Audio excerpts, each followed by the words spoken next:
It's weird to think that this is now ancient history.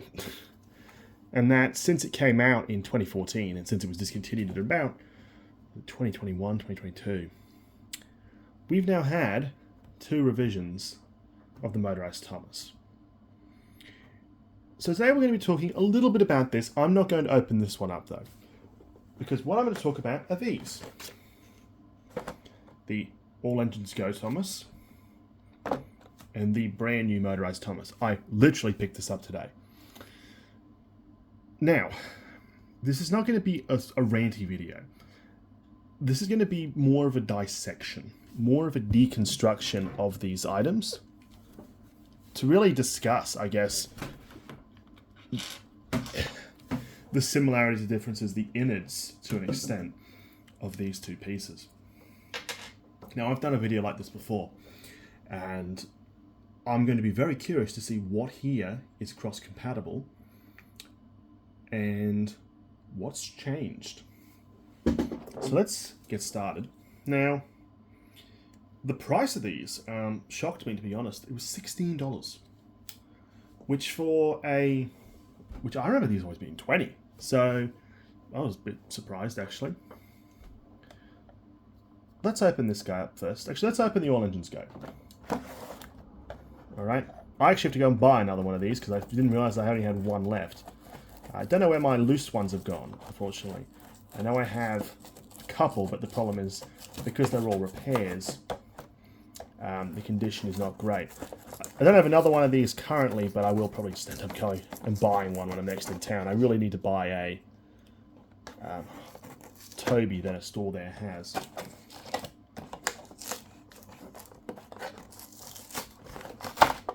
What I will remark is the boxes appear to be similar, but not quite the same.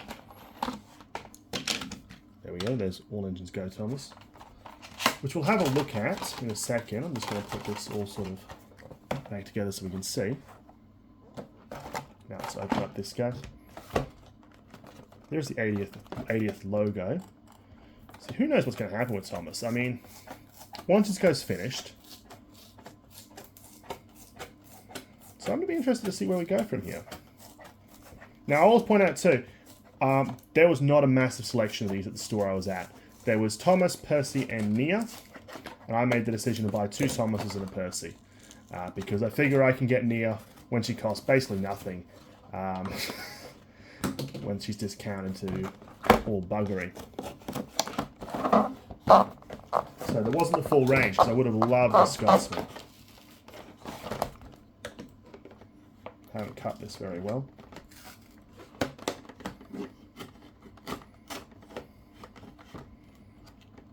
Trying to cut with the wrong side of the knife. Alright. Let's break him free. Now, the first thing I noticed straight off the bat, looking at the boxes, okay, is they are different, but they're similar in some ways. So if we look at them both, they both have this same information here. However, the new one doesn't have this extra bit of plastic to hold the engine in. You also see that the new one is a bit more contoured compared to the old box. You got this strip along the side, although I think some of these now also have that strip. This is a slightly earlier boxed one. Instructions are located still in the base here. This is a 88th day of 2015 boxed release, and this is the 337th day of 2021 release. Maybe I should have kept it sealed because it's an earlier one, but you know what? I guarantee I can go to stores and still find some early AEG box stuff, especially Thomas. And part of the reason why I feel comfortable opening up Thomases is because they're so common that if I ever need to get another one of any Thomas, it'll be pretty easy. Looking at the base, I mean, the changes to the logo. This is more reminiscent of the old, it's like that style Thomas box that I recall. But you can see not a massive amount of differences. Same kind of information on the back. Bit different. Again, this is an earlier boxed one, so this one's advertising the new range. Still have those different languages as well. I'd love it dark. But I think there's enough been said. Like I said, this is background stylized after AEG. This is more stylized after the CGI era. Are we returning to this? I don't know. Maybe. Looking at the instructions, I can't imagine there's much different here. This is the AEG ones.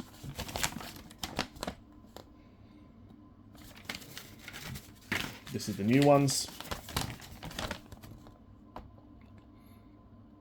Same information, slightly different pictures. Honestly, not much to say here. So let's just move right along. I'm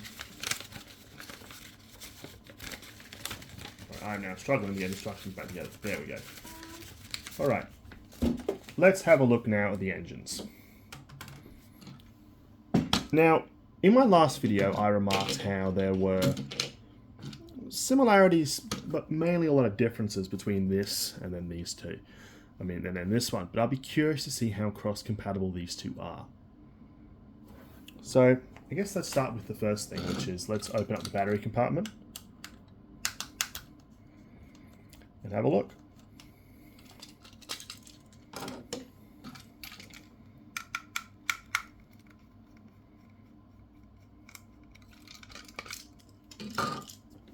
So I'm seeing a few similarities, a few differences, straight off the bat. I mean, one of the big ones is the switch.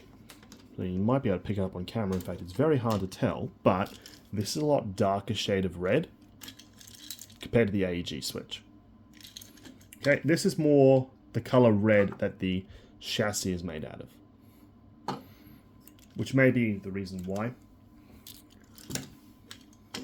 They feel to be about the same weight. And from the looks of it, the design is similar.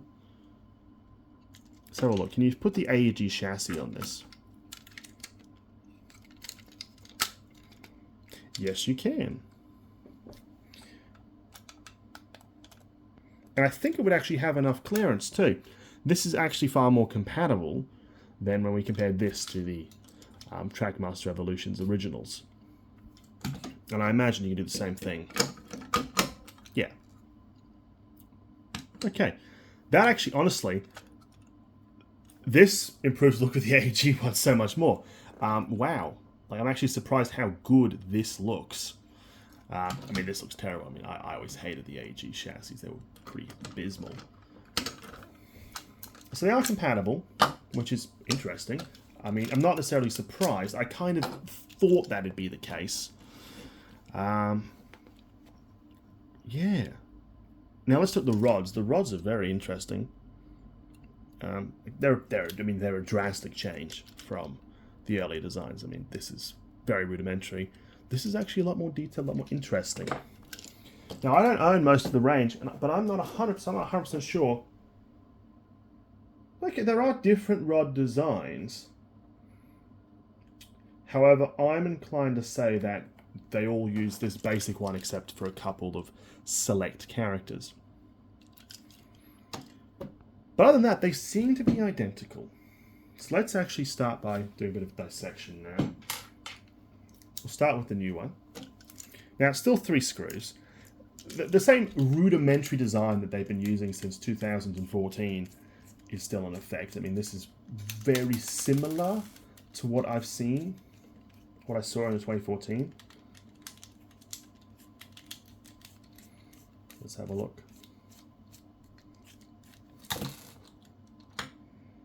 Okay.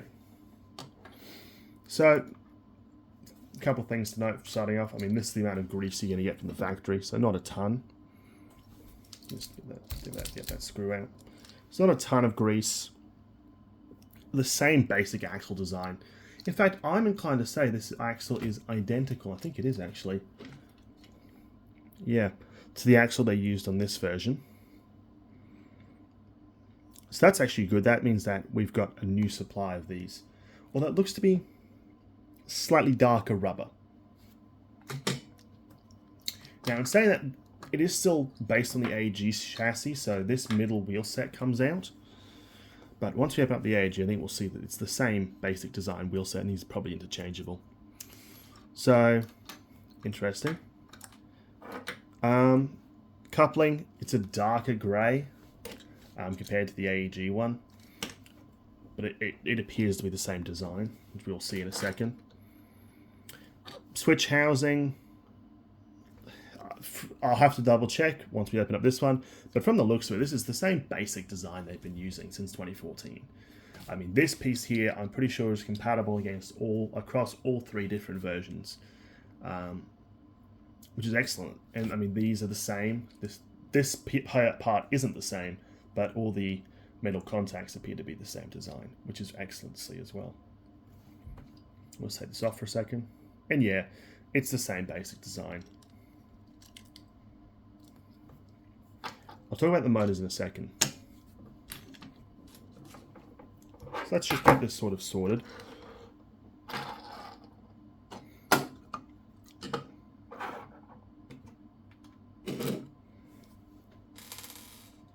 Now let's open up the AEG.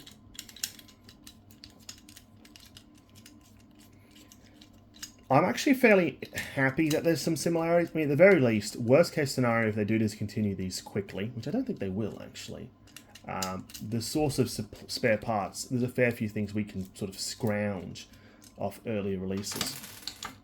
The amount of new components seems relatively limited. But you can see here, yeah, it's the same basic switch housing. This is nothing new. Same types of terminals. I mean, let's have it side by side. There really isn't any difference here. Exactly the same layout. In fact, let's just quickly throw this one on here. It's exactly the same.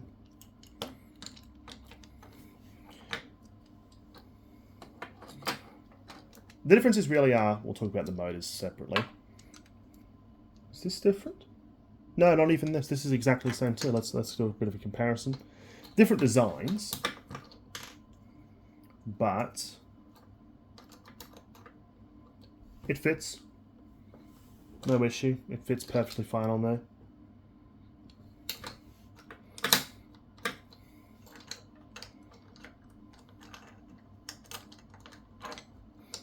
So not really much to report there. I mean, as I showed you, these exact same mold, exact same size.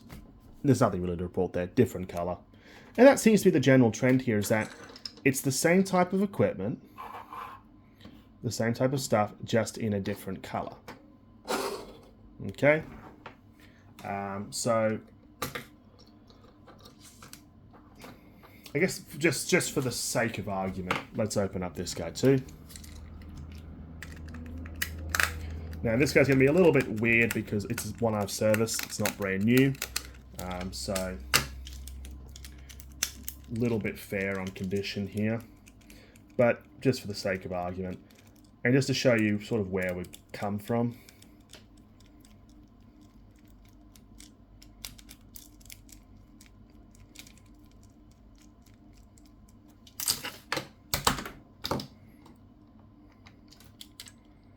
Okay.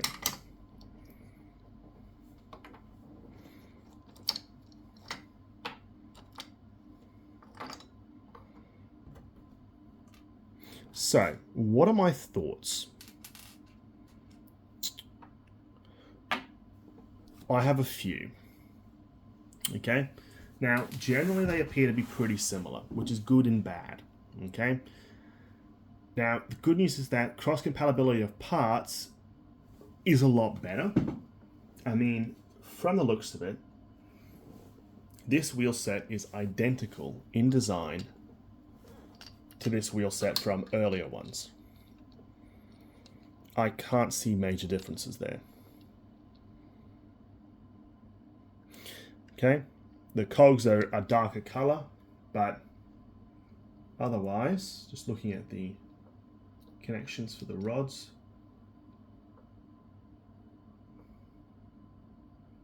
otherwise I would say it's the same. I might just have a quick play around, see if I can take these rods off without damaging them, which I probably won't be able to. Don't think so. There we are. That one came off easily. Oh. The only reason being is we can compare these rods to the rods from this earlier one. Okay.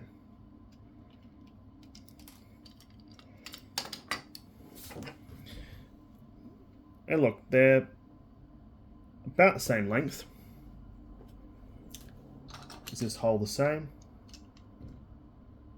I'm not going to push them in all the way. I sort of want to get a gist. I can sort of tell if they're going to go in, if they're not. Yeah. Okay. That clarifies for me. They're the same size. So the rods are actually cross-compatible. So if you really wanted to, you could swap out the rods from one of these onto one of these. Okay. Admittedly, not much to report there.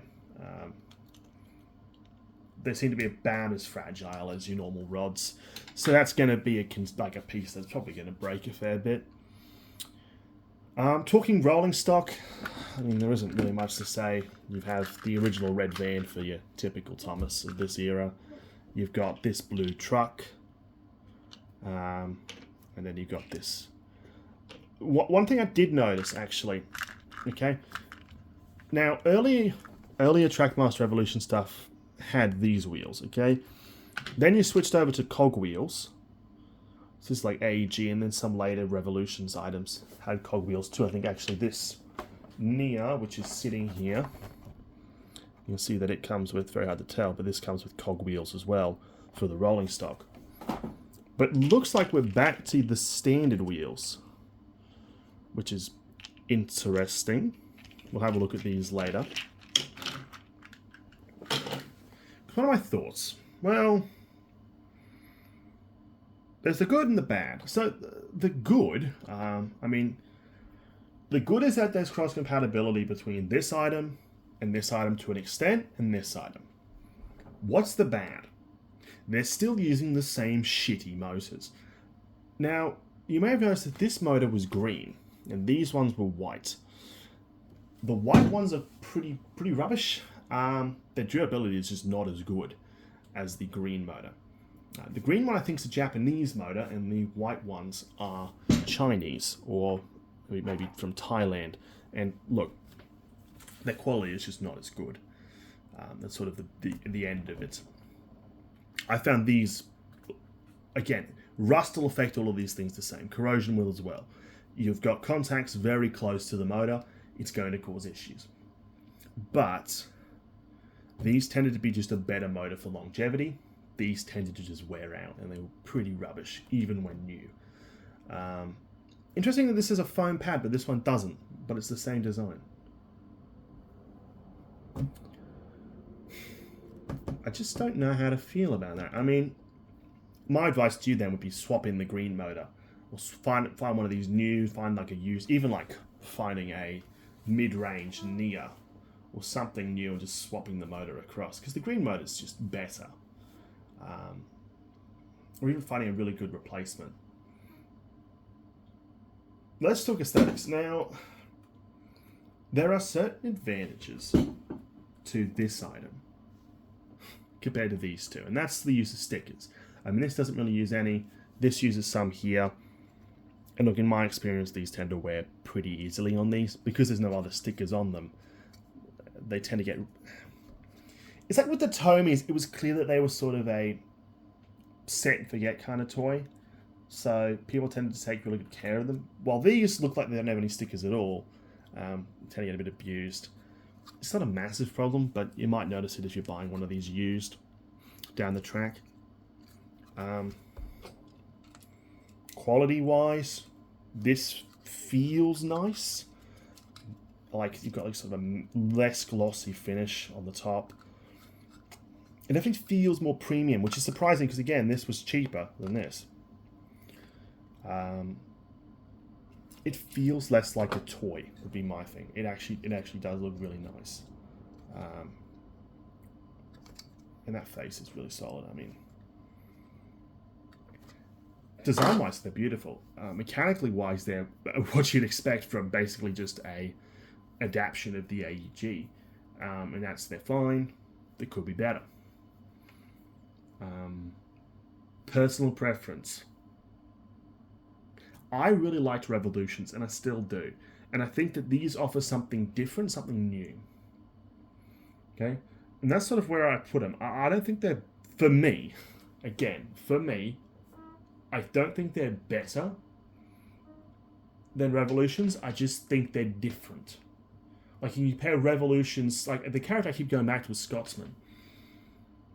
I think the proportions on the engine part of Scotsman are better than on the Revolutions. But the tenders are just not selling me on it. I think that's why the tank engines look pretty good.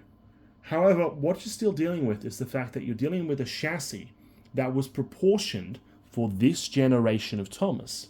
So you look at one like Complete, and it is proportioned not well for Thomas, but overall proportioned quite well. Whereas these always felt kind of... like, this felt fine because it was meant to look like that. This feels a bit proportioned a little bit wrong. The body's great, but the chassis's not. It feels like the chassis should have been a bit bigger. And this is where I sort of say it's a compromise. And that's really what it is. Let's get these guys back together, and then let's have a look at some trucks. Now, I know the camera angle's changed, but actually I want to talk about something else before we continue. And that is just... we talked about the bodies, okay, but I actually talked about the chassis, but I actually want to talk about the bodies for a second, because I've just looked at these and gone, okay. Now, this is not really deconstructible. This is basically as deconstructed as this body gets. I mean, you can kind of force it apart, but there's not really much you can do with that. Now, the AEG does have some removable parts. By removable parts, I mean the funnels come off. Or sort of the whistles, I should say. But this has got a few different parts you can deconstruct. So I'm curious, just curious, let's have a deconstruction of this as well.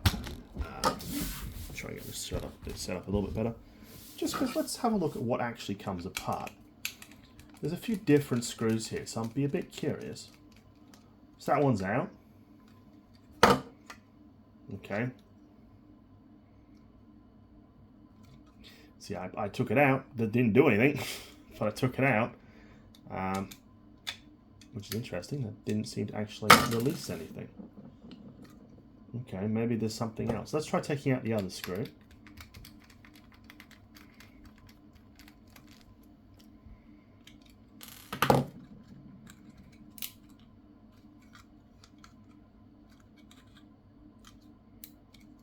It seems to be like glued. I'm not going to force it apart.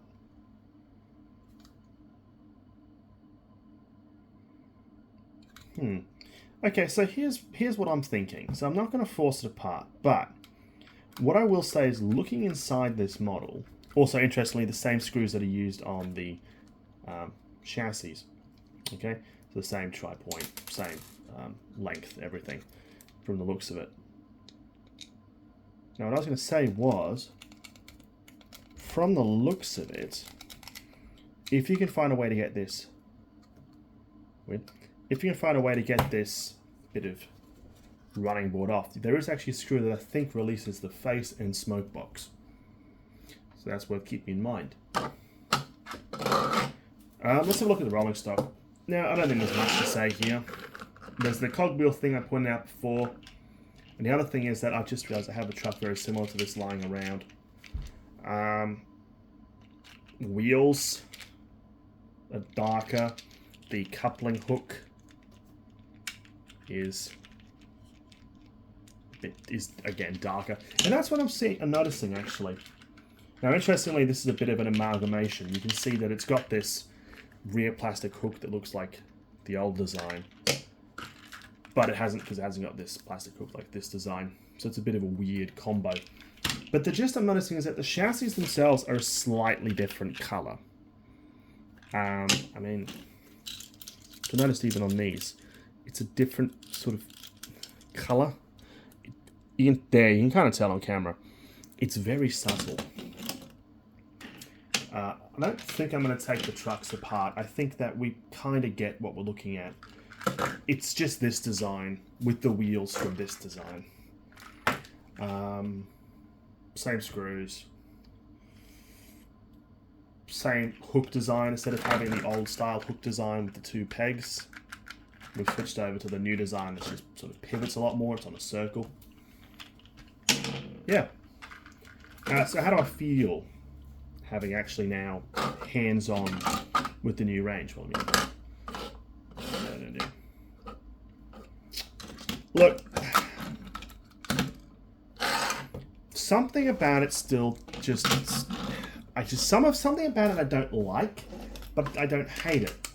I can appreciate it as being probably the best you're gonna get from Mattel with this chassis. It does feel like the T-34, where you're basically pushing the design that you have and pushing what you've set pushing like your basis to the limit of what it's capable of. In fact, there is an item that this reminds me of an awful lot.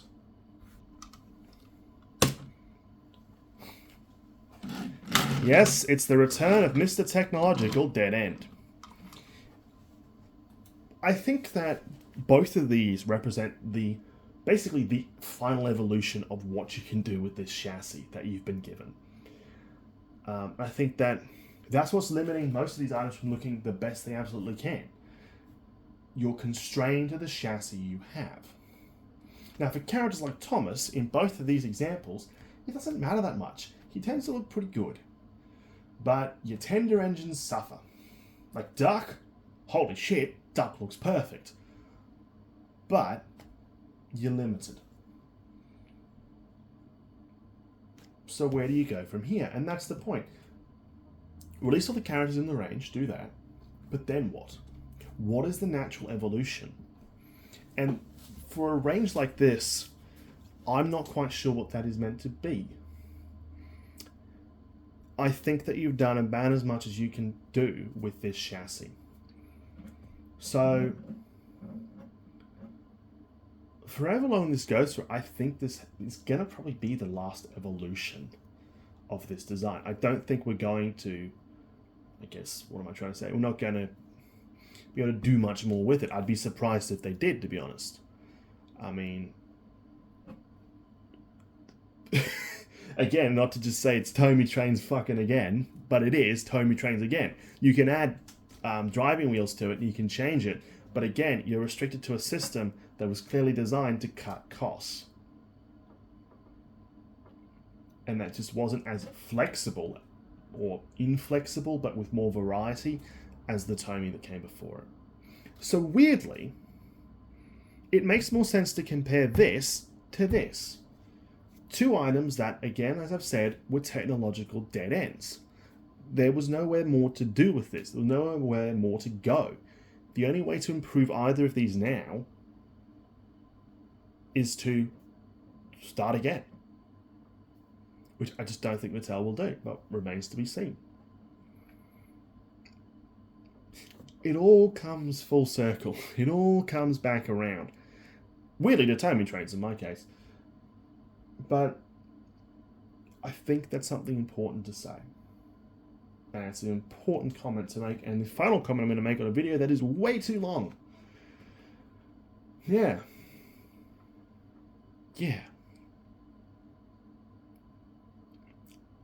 Thank you all for watching. Bye for now.